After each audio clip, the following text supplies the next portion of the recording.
In the summer of 1940, while the Luftwaffe was raining destruction on London, a physicist in Washington was listening to the radio, growing angrier with every report of British civilians dying under German bombs. He was not a military man. He wore wire-rimmed glasses and spoke with the quiet intensity of someone who had spent his life in laboratories.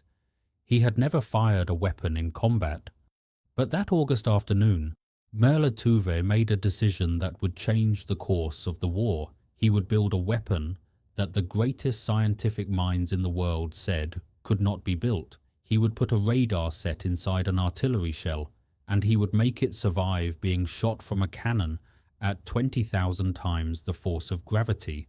This is the story of how a small band of scientists and engineers accomplished something that military experts declared physically impossible. It is the story of a secret weapon so closely guarded that captured enemy soldiers never understood what was killing them. It is the story of how American ingenuity, when pushed to its absolute limits, created a device that helped save London from terror, protected the Pacific Fleet from annihilation, and turned the tide at the most desperate battle of the European War. It is the story of the proximity fuse and how it won the Battle of the Bulge. In the autumn of 1940, the situation in Europe was catastrophic beyond imagination.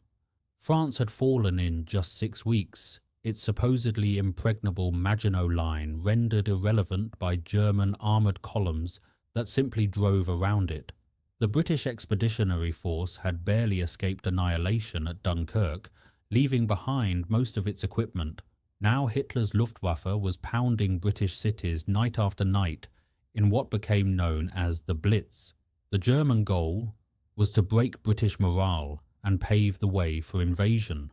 Anti-aircraft gunners struggled desperately to bring down German bombers, but the mathematics of aerial combat were brutally unfavourable. The problem was simple, but seemed unsolvable. To destroy an aircraft with anti-aircraft fire, you had two options. You could hit it directly, which required impossible precision against a fast-moving target thousands of feet in the air, travelling at hundreds of miles per hour and able to change direction at any moment. Or you could use a timed fuse, setting your shell to explode after a certain number of seconds, hoping it would detonate close enough to the target to do damage with shrapnel. But calculating the exact time required perfect knowledge of the target speed, altitude, direction, and future position. Get the timing wrong by even a fraction of a second, and your shell would explode harmlessly in empty sky, too far from the aircraft to cause damage. The statistics were devastating. It took an average of more than 2,000 anti-aircraft rounds to bring down a single enemy aircraft using timed fuses. Some estimates were even higher, suggesting that 20,000 or more rounds might be expended for each aircraft destroyed. Ships at sea, facing torpedo bombers and dive bombers, were essentially defenseless. A ship under attack had only seconds to respond, and the existing technology simply could not track, calculate, and fire accurately enough to protect it. Military planners on both sides of the Atlantic understood that whoever solved this problem would gain an enormous advantage, but the solution seemed to require something that violated the laws of physics. What the world needed was a fuse that could think for itself, a fuse that could sense when it was close to a target and detonate automatically at exactly the right moment. Scientists and engineers called this concept a proximity fuse. The idea had been discussed for years in military research circles. The British had been working on various approaches since the late 1930s, exploring photoelectric sensors, acoustic triggers, and radio-based detection. But everyone who studied the problem seriously came to the same conclusion. Building such a device for artillery shells simply could not be done. The challenges were staggering. Any proximity fuse would need some kind of sensing mechanism, essentially a tiny radar set, to detect nearby objects. The device would need to emit radio waves continuously, detect the reflections from nearby objects, measure the strength of those reflections, and trigger detonation when the signal indicated the shell was close enough to its target. But the electronics of 1940 relied on vacuum tubes, fragile glass bulbs containing delicate metal filaments and grids. These tubes were sensitive to shock, vibration, and temperature changes. They shattered if you looked at them wrong. Now scientists were being asked to make them survive being fired from a gun. The acceleration forces involved were almost beyond comprehension. When a shell leaves the barrel of a 5-inch naval gun, it experiences a setback force of approximately 20,000 times the force of gravity.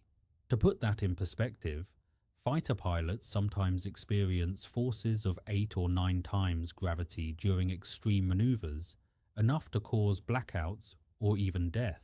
Astronauts during launch experience around 3 times gravity. The shell leaving a gun barrel experiences forces more than 2,000 times greater than what would kill a human being, but acceleration was only part of the problem. The shell was also spinning at approximately 25,000 revolutions per minute from the rifling of the barrel, the spiral grooves that stabilized the projectile in flight. This rotational force created enormous centrifugal stress on any components inside the shell. Electronic parts that might survive the initial shock of acceleration could still be torn apart by the constant spinning as the shell flew toward its target. Then there was the problem of power. The sensing mechanism would need electricity to function. It would need to power a radio transmitter, a receiver, and an amplifier circuit, all within the few seconds of the shell's flight time. Batteries of that era were unreliable and tended to go flat in storage. Artillery ammunition might sit in a magazine for months before being fired. Any battery would need to remain dormant during storage but activate instantly when needed, and batteries were also vulnerable to the same violent forces that would destroy the vacuum tubes.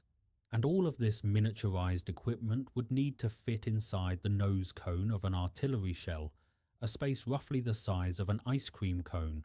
The Navy's standard 5-inch shell had a nose section that could accommodate approximately the volume of a small fist. Into this tiny space, engineers would somehow need to pack a complete radar system, including transmitter, receiver, amplifier, power supply, detonator, and all the safety mechanisms necessary to prevent the shell from exploding prematurely. Germany had explored the concept and abandoned it as impossible. German scientists at Rheinmetall had conducted research and prototype work on proximity fuses in the 1930s, but the effort was halted in 1940 to devote resources to projects deemed more immediately necessary. Britain had made some progress on fuses for rockets and bombs, which experienced much lower acceleration forces but had essentially given up on shells. The consensus among the world's military scientists was clear. A proximity fuse for artillery was a technological fantasy, an idea that worked in theory but could never be made practical. Merle Tuve did not accept that consensus. Tuve was born on June 27, 1901, in Canton, South Dakota, the son of Anthony Tuve, a college president, and Ida Murray Larson Tuve, a music teacher. All 4 of his grandparents had emigrated from Norway, bringing with them a cultural heritage that valued education, hard work, and stubborn determination in the face of obstacles. Young Merle showed an early aptitude for science and engineering that his parents encouraged, providing him with books and equipment to conduct experiments.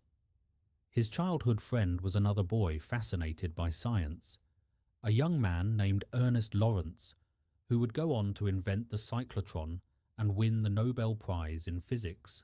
The 2 boys spent their youth tinkering with mechanical devices, building radios, and dreaming about the frontiers of scientific discovery. Their friendship would last a lifetime and shape the course of American physics. Both would make contributions that changed the world, though in very different ways. When Tuve's father died in the influenza epidemic of 1918, the family moved to Minneapolis. Merle enrolled at the University of Minnesota, where he earned his bachelor's degree in physics in 1922 and his master's degree the following year. He briefly served as an instructor at Princeton before moving to Johns Hopkins University for his doctorate, which he completed in 1926. But Tuve was not content to pursue pure academic research in isolation from the world. He wanted his science to matter. He wanted to solve problems that would make a practical difference. After completing his doctorate, he joined the Department of Terrestrial Magnetism at the Carnegie Institution of Washington, where he would spend the rest of his career. There, working with physicist Gregory Bright, Tuve made a discovery that would prove prophetic for his later work. In 1925, Tuve and Bright used radio waves to measure the height of the ionosphere, the electrically charged layer of the upper atmosphere that reflects certain radio frequencies. They did this by sending brief pulses of radio energy upward and measuring how long it took for the echoes to return. By knowing the speed of radio waves and timing the delay between transmission and reception, they could calculate the distance to the reflecting layer. The technique was elegantly simple. It was also the theoretical foundation for what would become radar. Tuve continued pushing the boundaries of physics throughout the 1930s. He was among the first physicists to use high-voltage accelerators to probe the structure of the atom. Working with Lawrence Hafstad and Norman Heidenberg, he made the first definitive measurements of the proton-proton force at nuclear distances, fundamental research that contributed to the understanding of atomic nuclei. By 1935, his team had demonstrated that the force holding protons together in atomic nuclei was identical to the force binding protons and neutrons, a discovery immediately recognized as a historically significant milestone in nuclear physics. He was building a reputation as a brilliant experimentalist who could translate theoretical concepts into working hardware. Then came that Sunday afternoon in August 1940, when Tuve sat listening to radio reports of the Luftwaffe devastating England. The destruction was appalling. Thousands of civilians were dying. Children were being pulled from the rubble of their homes. British anti-aircraft defences were proving almost worthless against the German onslaught. Tuve knew the mathematics. He understood why the guns could not hit their targets, and he began to believe that his experience with radio pulses might offer a solution. If you could put a tiny radio transmitter inside an artillery shell and have it send out continuous waves, those waves would bounce back from any nearby object, whether an aircraft, the ground, or any other solid surface. A receiving circuit could detect the returning signals. When the signal strength reached a certain level, indicating the shell was close to something solid, it could trigger detonation. The shell would not need to hit its target directly. It would not need perfectly calculated timing. It would simply explode when it sensed something was near. The concept was straightforward. Making it actually work seemed impossible. But Tuve had spent his career making the impossible work. Fortunately, Tuve was not alone in thinking about the problem. Vannevar Bush, the president of the Carnegie Institution and one of the most influential scientists in America, had just convinced President Franklin Roosevelt to create the National Defense Research Committee. This new organization would coordinate civilian scientific efforts for national defense, bringing together the best minds from universities and industry to solve military problems that the armed services could not solve themselves. Bush understood that modern warfare would be won by technology as much as by courage and numbers. He had watched Germany's blitzkrieg tactics demolish the French army in weeks, tanks and aircraft coordinating in ways that overwhelmed traditional defensive strategies. He knew that America would eventually be drawn into the conflict, and he was determined that American science would be ready when that day came. In August 1940, Bush created a special unit within the NDRC designated Section T. The T stood for Tuve, who was placed in charge of the most challenging assignment the committee had yet attempted. His mission was to develop a working proximity fuse for anti-aircraft artillery. He was given almost unlimited funding and authority to recruit whatever personnel he needed from universities, government laboratories, and private industry. What he did not have was any guarantee that the thing could actually be built. Tuve assembled his initial team at the Carnegie Institution's Department of Terrestrial Magnetism. His first recruits included Richard Roberts and Lloyd Berkner, colleagues who had worked with him on previous projects and understood his methods and expectations. Among the scientists he brought in was a young physicist named James Van Allen, who had just completed his doctorate at the University of Iowa and joined Carnegie as a research fellow. Van Allen was fascinated by the challenge of miniaturization. He understood that the key to the entire project would be developing vacuum tubes rugged enough to survive being fired from a gun. This was the fundamental obstacle that had defeated every previous attempt. Standard vacuum tubes were designed for radios and laboratory equipment, environments where the most violent force they might experience was being dropped on the floor. The tubes had glass envelopes that shattered easily. Their internal components, including filaments thinner than human hair and grids made of fine wire mesh, were held in place by delicate supports that would tear loose under extreme acceleration. The leads connecting internal components to external pins were fragile wires that could snap or short-circuit under stress. Nobody had ever tried to build a vacuum tube that could withstand 20,000 times the force of gravity while spinning at 25,000 revolutions per minute. Van Allen started with hearing aid tubes, the smallest vacuum tubes commercially available at the time. These miniature tubes were designed to fit into compact spaces and operated on low power, which gave them some inherent advantages. Their small size meant less mass to be affected by acceleration forces, but they were still far too fragile for artillery use. Even dropping them from a few feet onto a hard surface would cause them to fail.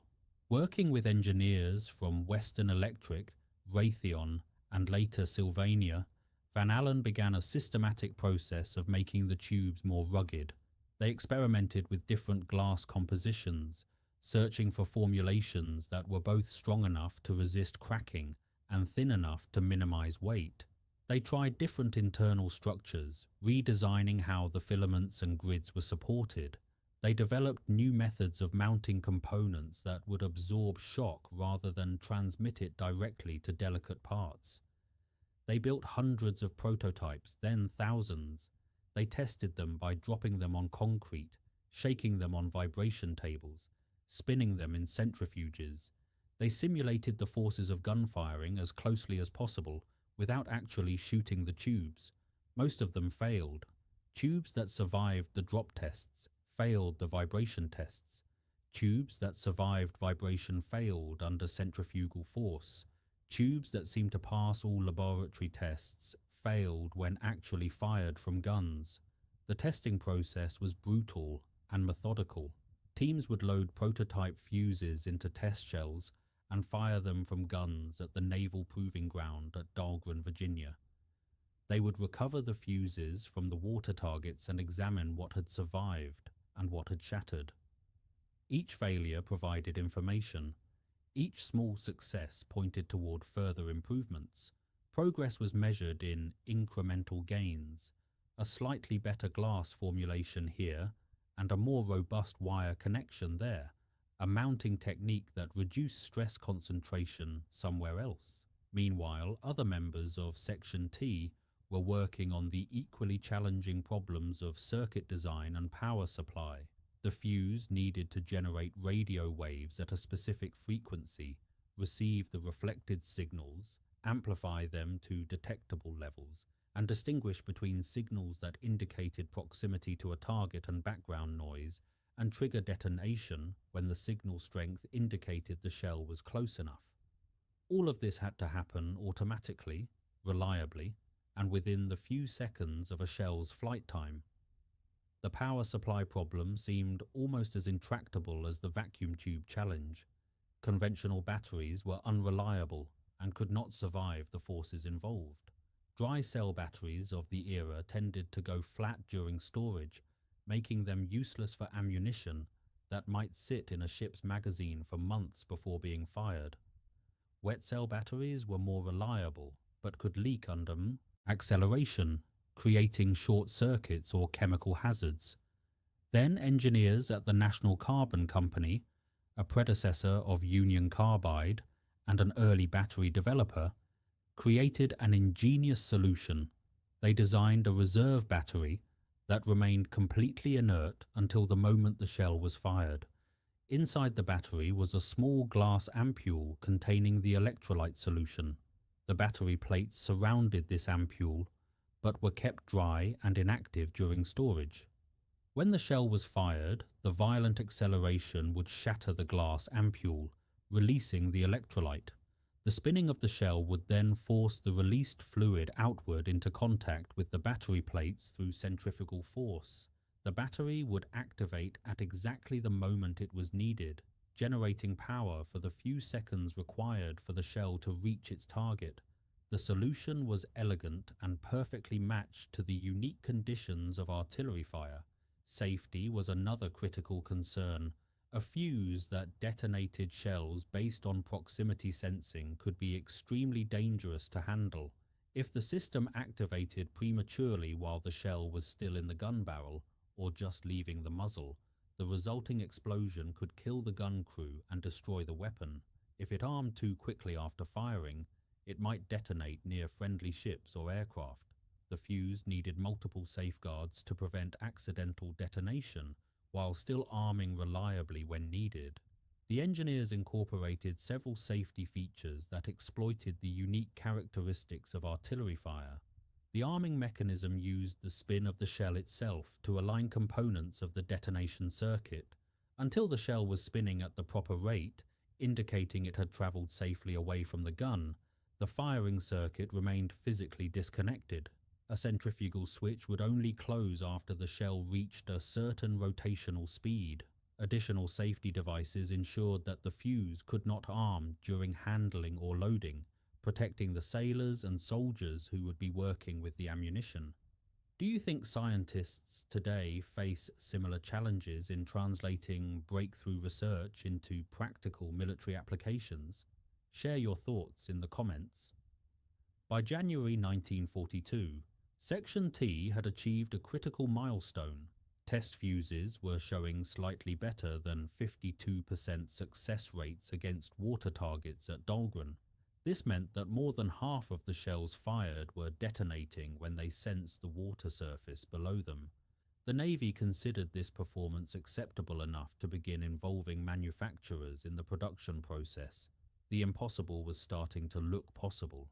The organization was growing rapidly, far beyond what the Carnegie Institution could accommodate. Offices and laboratories were overflowing. Equipment was being stored in hallways.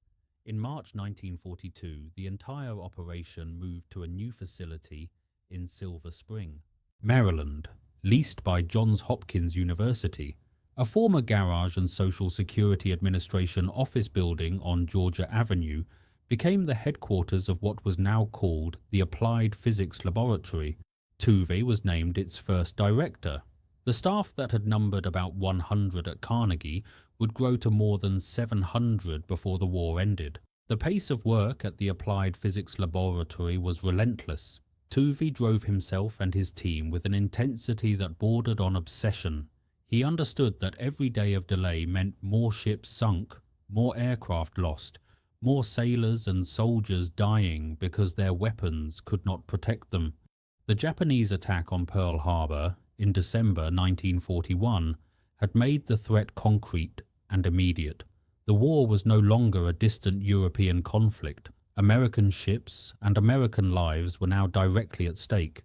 By summer 1942, the team was ready for a realistic combat test. On August 12th, the newly commissioned light cruiser USS Cleveland conducted a live fire evaluation in the Chesapeake Bay under the supervision of the Navy's Bureau of Ordnance.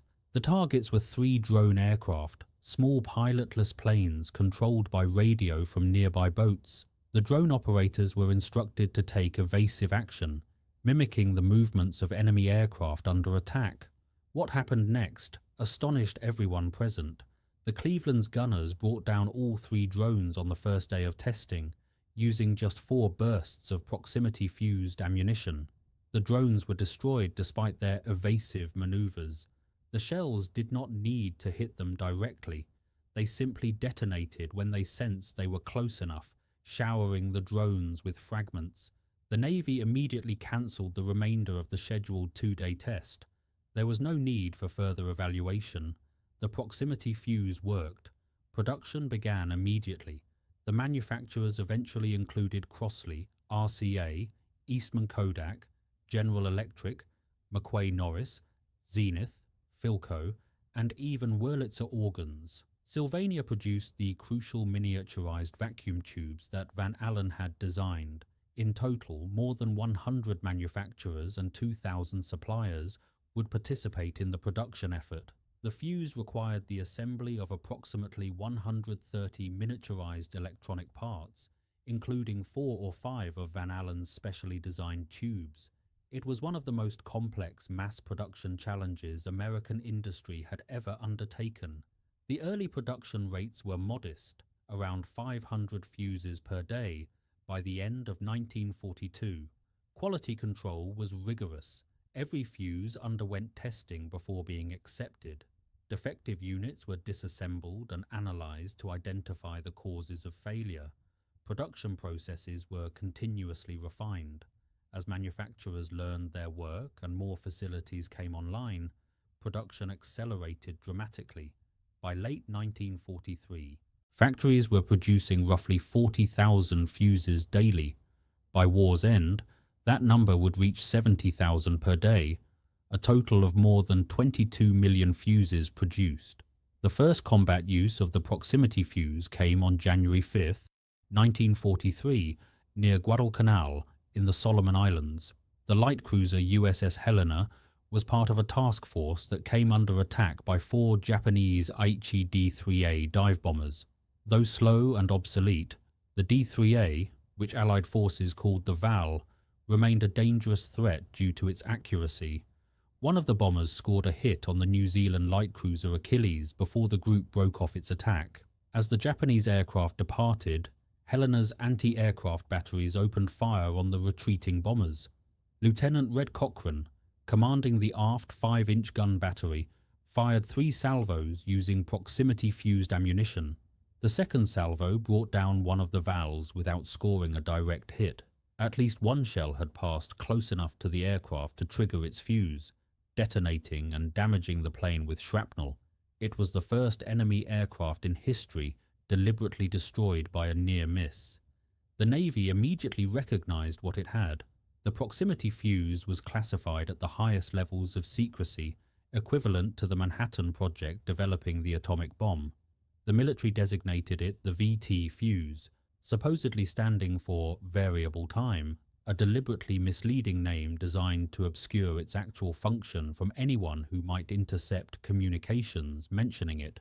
The deception worked. Throughout the war, neither Germany nor Japan ever understood what was making American anti-aircraft fire so devastatingly effective. But the very effectiveness of the fuse created a strategic dilemma. The military was terrified that a dud round might fall into enemy hands. If Germany or Japan recovered an unexploded fuse and reverse engineered it, they could potentially develop countermeasures or create their own version. The consequences could be catastrophic. Allied bombers over Europe were already suffering terrible losses to German anti-aircraft fire using conventional fuses. If the Germans obtained proximity fuses and adapted them for their guns, those losses could become unsurvivable. For this reason, use of the fuse was initially restricted to naval operations over open water, where diode rounds would sink safely to the bottom of the ocean. The Pacific Theater became the primary deployment area, where American ships faced constant air attack from Japanese bombers and torpedo planes. Even there, strict regulations prohibited using proximity-fused ammunition, within range of land, where a dud might wash ashore and be recovered. The results in the Pacific were dramatic. During 1943, just over 9,000 rounds of 5-inch proximity-fused ammunition were fired in combat, bringing down 61 enemy aircraft. This worked out to approximately 150 5 rounds per kill, compared to over 500 rounds per kill for conventional time-fused shells during the same period. The improvement was remarkable, but it would get even better as tactics were refined. The Fuze proved particularly effective against the terrifying kamikaze attacks that Japanese forces began employing in large numbers by late 1944. In these attacks, Japanese pilots deliberately crashed their aircraft into American ships, trading their lives for the chance to sink or damage an enemy vessel. The attacks were psychologically devastating and extremely difficult to stop using conventional weapons. A kamikaze aircraft closing at high speed gave defenders only seconds to react, but proximity-fused rounds could destroy the incoming aircraft even without direct hits. A shell passing anywhere within the lethal radius of the fuse's detection would detonate and shower the aircraft with fragments. The kamikaze might continue flying for a few more seconds, but with its control surfaces shredded or its fuel tanks punctured, it would tumble into the sea short of its target. Secretary of the Navy James Forrestal would later describe the fuse's importance in stark terms. He said that the proximity fuse had helped blaze the trail to Japan, and that without the protection this ingenious device had given to the surface ships of the fleet, the westward push across the Pacific could not have been so swift, and the cost in men and ships would have been immeasurably greater. Meanwhile, the war in Europe was demanding its own solutions. In June 1944, just days after the Allied landings at Normandy, Germany unleashed a terrifying new weapon against England. The V-1 flying bomb was a pilotless aircraft powered by a pulse jet engine, carrying nearly 1,800 pounds of high explosive. The Germans called it the Vergeltungswaffe, the vengeance weapon, retaliation for Allied bombing of German cities. They launched them from sites across the English Channel, raining destruction on London and other British cities. The V-1 was a nightmare for defenders. It flew at altitudes between 2,000 and 3,000 feet, low enough to evade some radar systems, but high enough that light anti-aircraft weapons could not reach it. It approached at speeds up to 400 miles per hour, faster than many fighter aircraft. Its small size and unpredictable flight path made it extremely difficult to track and target.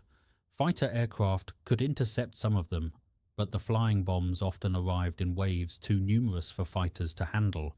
Anti-aircraft guns using conventional timed fuses were almost useless against such fast-moving targets. The terror campaign was devastating. During the first week of the attack alone, hundreds of V-1s struck London and surrounding areas. Thousands of civilians were killed. Tens of thousands more were injured.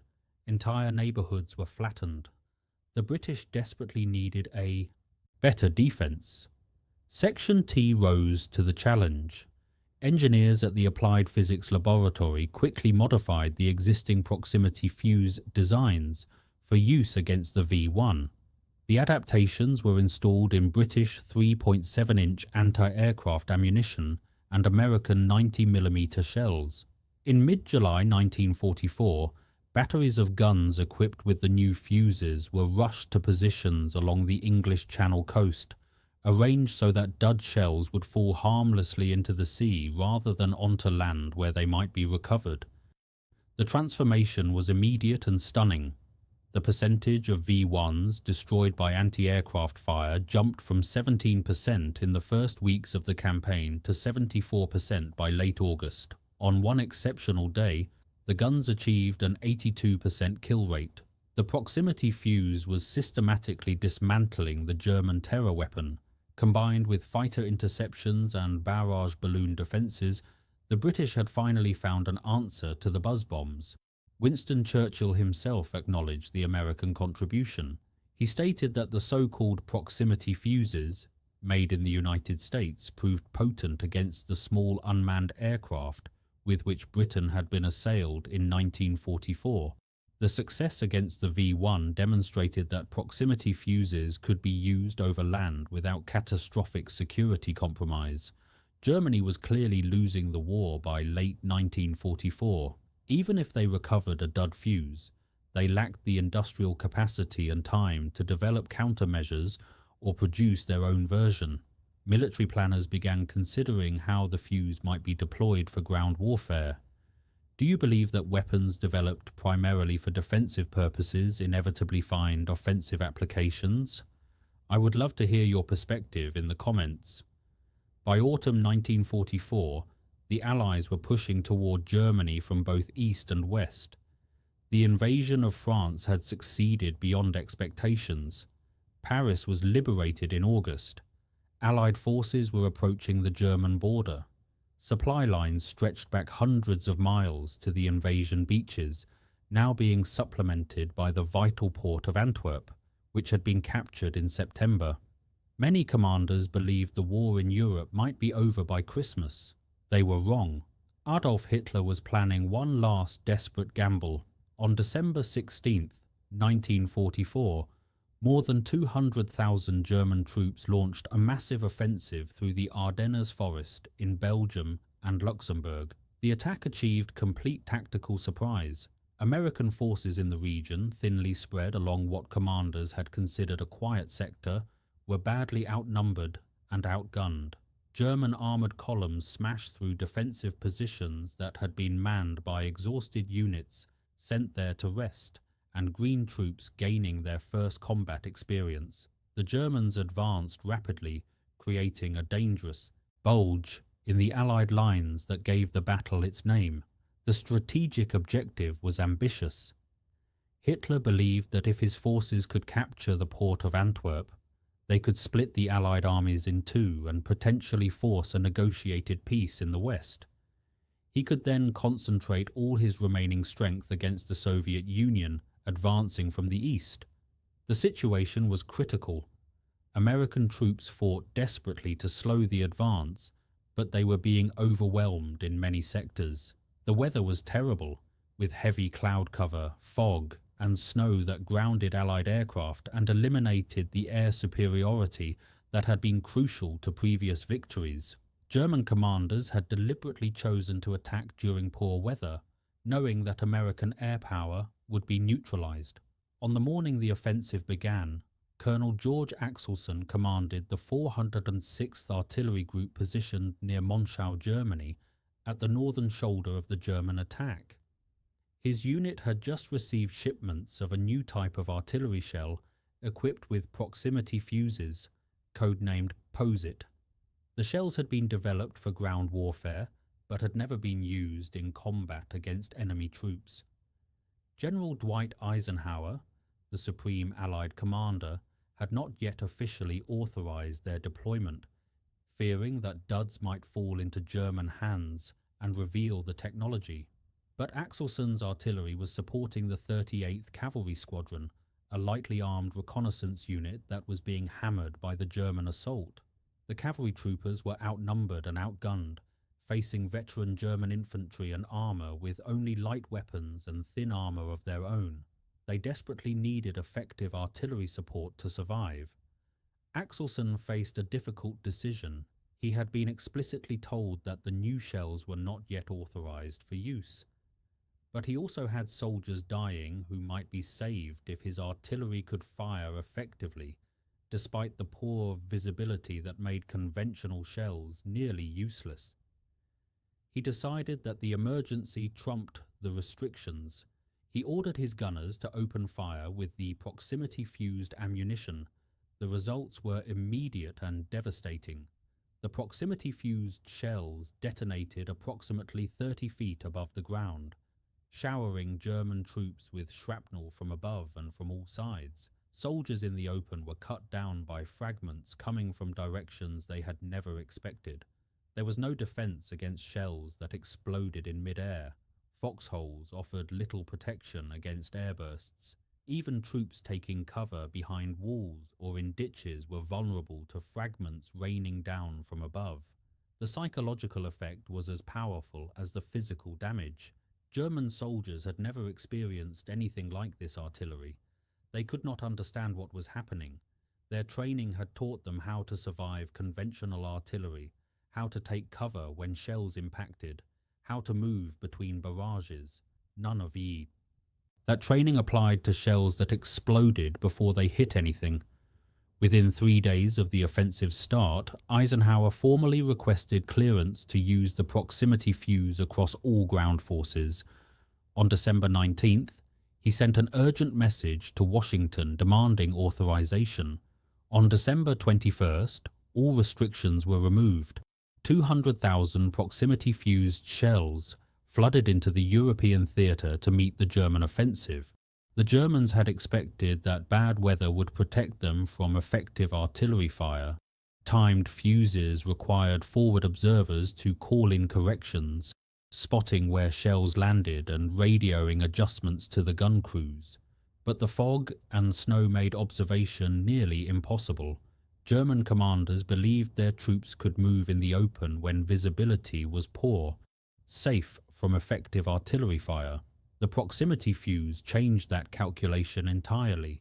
It did not require observation. It did not require precise timing calculations. Artillery crews could simply aim at areas where German troops were believed to be concentrated and fire. The shells would explode at the optimal height, regardless of exact range calculations. American artillery could shoot blind into likely enemy positions, and the shells would detonate at precisely the right altitude for maximum fragmentation effect. The impact on German morale was severe. Prisoners of war repeatedly spoke of the demoralizing effect of artillery airbursts, particularly at night, when the flashes seemed to come from nowhere. American intelligence reports noted that German commanders were offering rewards to any soldier who could find and recover a surviving fuse. They desperately wanted to understand what was killing their men so efficiently, but almost no duds were ever recovered, and those that were yielded no useful information to the collapsing German military establishment. Near the town of Malmedy, troops commanded by SS Lieutenant Colonel Otto Skorzeny prepared to attack American positions on December 21st. Skorzeny was one of Hitler's favorite commandos, famous for his daring rescue of Benito Mussolini from captivity in 1943. For the Ardennes offensive, he had organized a special operation using German soldiers wearing American uniforms, driving captured American vehicles, and speaking English to spread confusion behind Allied lines. The main effort of Skorzeny's force was supposed to capture bridges across the Meuse River, but by December 21st it was clear that the operation was failing. Skorzeny decided to use his unit in a conventional attack against Malmedy, hoping to open a route for German forces to advance. American artillery battalions supporting Malmedy opened fire with proximity-fused shells when the attack began. The effect was so devastating that the German assault disintegrated. Some soldiers, caught in the open with shells exploding all around them, charged directly toward American positions, yelling their surrender, preferring to risk being shot as they approached rather than remain under the artillery bombardment. The attack was repulsed with heavy German casualties. Skorzeny himself was wounded in the head during the failed assault. On Christmas night 1944, near the town of Echternach in Luxembourg, General George Patton's Third Army used proximity-fused artillery against German forces attempting to cross the Sauer River. Patton had personally witnessed a demonstration of the new fuses on December 16th, watching shells explode approximately 20 feet above irregular ground with devastating fragmentation patterns. He had immediately understood their potential and ordered them kept secret until they could be used at a critical moment. Now that moment had come. American infantrymen watched as shells exploded approximately 30 feet above German soldiers racing over a wooden bridge spanning the Sauer. Other shells burst over troops paddling small rubber boats across the icy water. Some Germans abandoned their boats and tried to swim the river to escape the deadly airbursts. The fire became so devastating that the German attack broke completely, soldiers fleeing back into the town of Echternach to escape the artillery. Patton put the German casualties from that single engagement at 700 dead. He immediately wrote to Major General Levin Campbell, the Chief of Army Ordnance, about the devastating effects of the new weapon. "The new shell with the funny fuse is devastating," Patton declared. He said they had caught a German battalion trying to cross the Sauer River and killed 702 by actual count. He concluded that when all armies obtained this shell, they would have to devise some new method of warfare. He added that he was glad the Americans had thought of it first.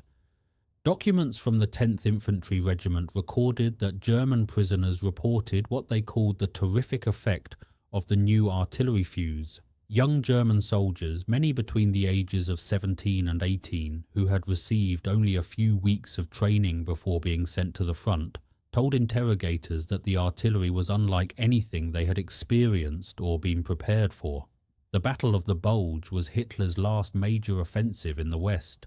By late January 1945, the Bulge had been eliminated and Allied forces were preparing to cross the Rhine into Germany itself. The German army had suffered irreplaceable losses in men and equipment. The fuel shortages that had plagued the offensive from the beginning had only worsened. The initiative had passed permanently to the Allies. The proximity fuse had played a crucial role in stopping the German assault. It provided American artillery with a decisive advantage that the enemy could neither understand nor counter. In conditions where conventional artillery would have been largely ineffective, the proximity fuse allowed American guns to dominate the battlefield. The numbers told the story of the fuse's overall impact during the final months of the European War. From the Battle of the Bulge until the Allies crossed the Rhine into Germany, proximity-fused anti-aircraft fire brought down more than 1,000 enemy aircraft.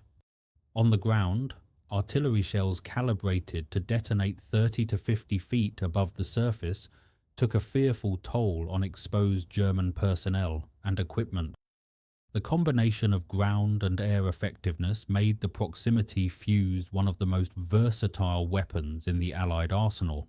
Vannevar Bush, who had created the National Defense Research Committee that spawned Section T and championed the fuse's development and deployment throughout the war, assessed its significance in the context of the entire conflict.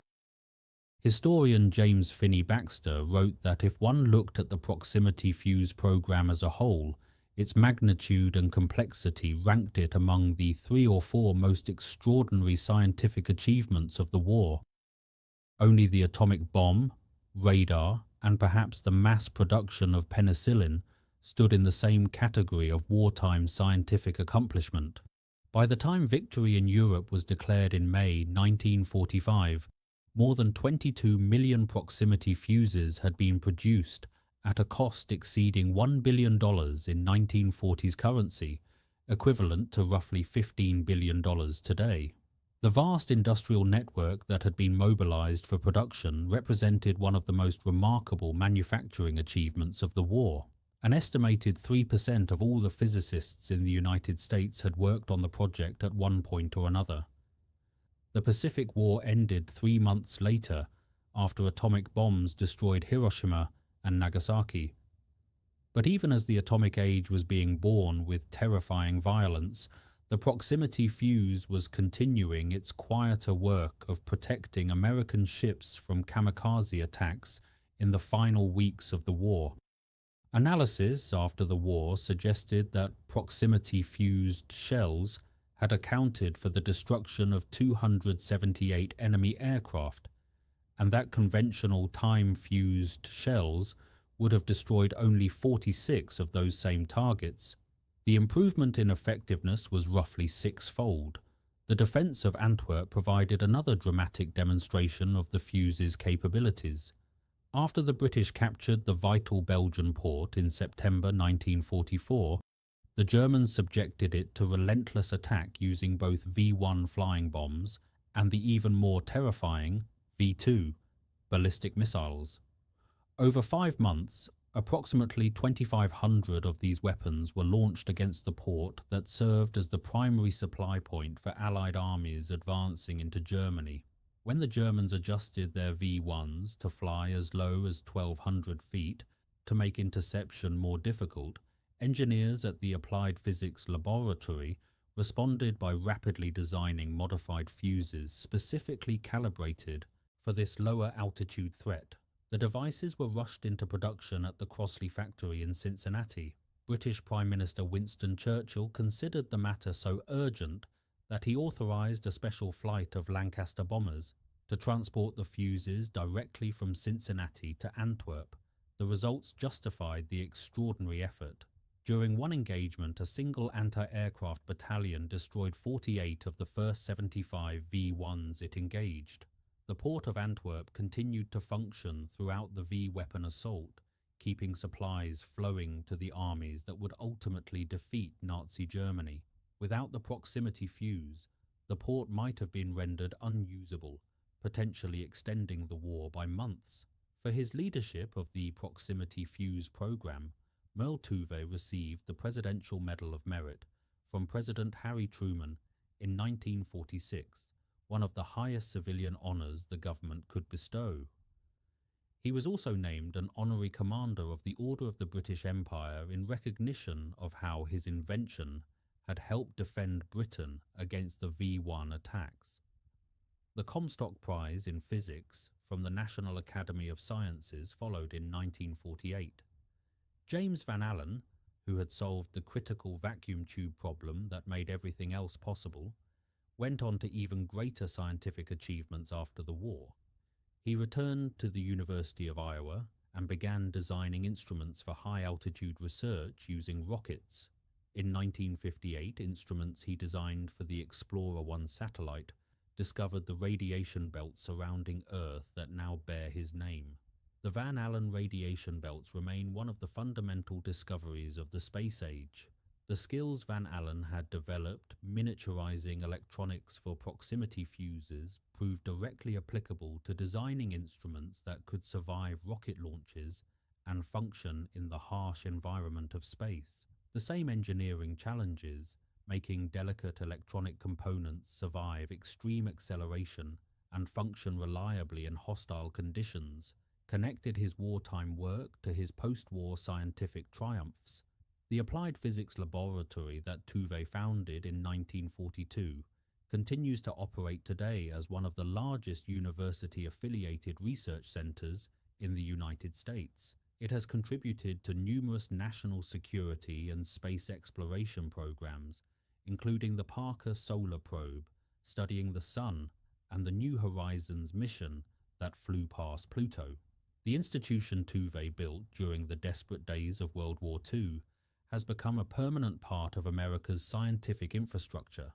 The legacy of the proximity fuse extends far beyond its immediate military applications. The program demonstrated that American science, properly organized and funded, could accomplish seemingly impossible tasks under wartime pressure. This lesson informed the creation of the National Science Foundation in 1950 and shaped federal support for scientific research for decades afterward.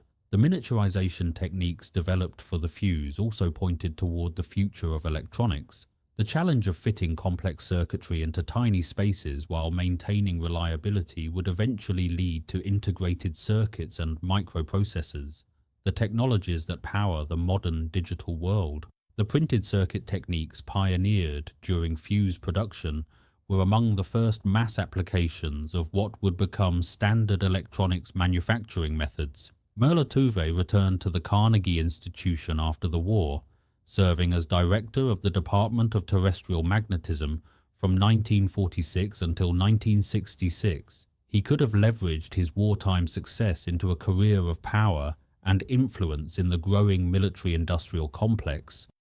Instead, he chose to return to pure scientific research, working on seismology, radio astronomy, and optical astronomy.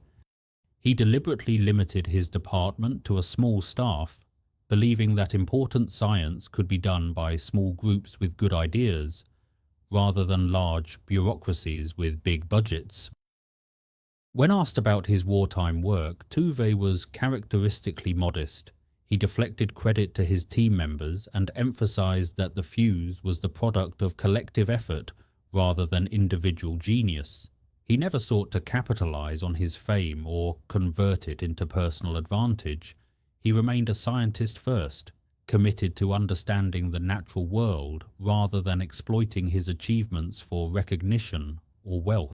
Mount Tuve in Antarctica was named in his honor, a fitting tribute to a man who had explored frontiers in both physics and engineering. The Library of Congress holds his papers in more than 400 archival boxes, documenting a life of scientific achievement and public service. He died on May 20th, 1982, at the age of 80, having contributed more to both pure science and practical technology than most people accomplish in several lifetimes.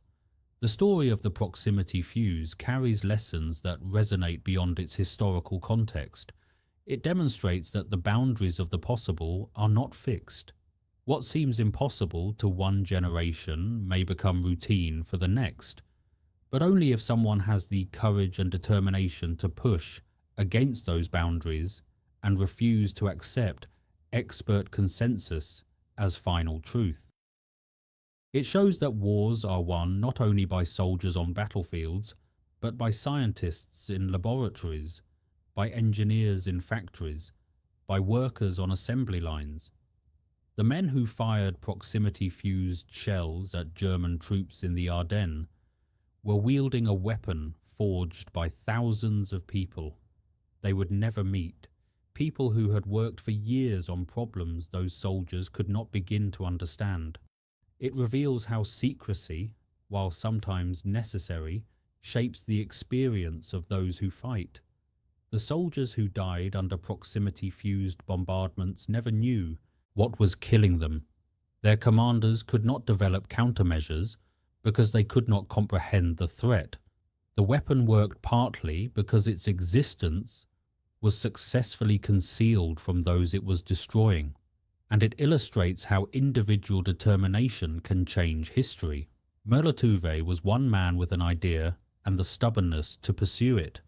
He could have accepted the expert consensus that proximity fuses for artillery were impossible.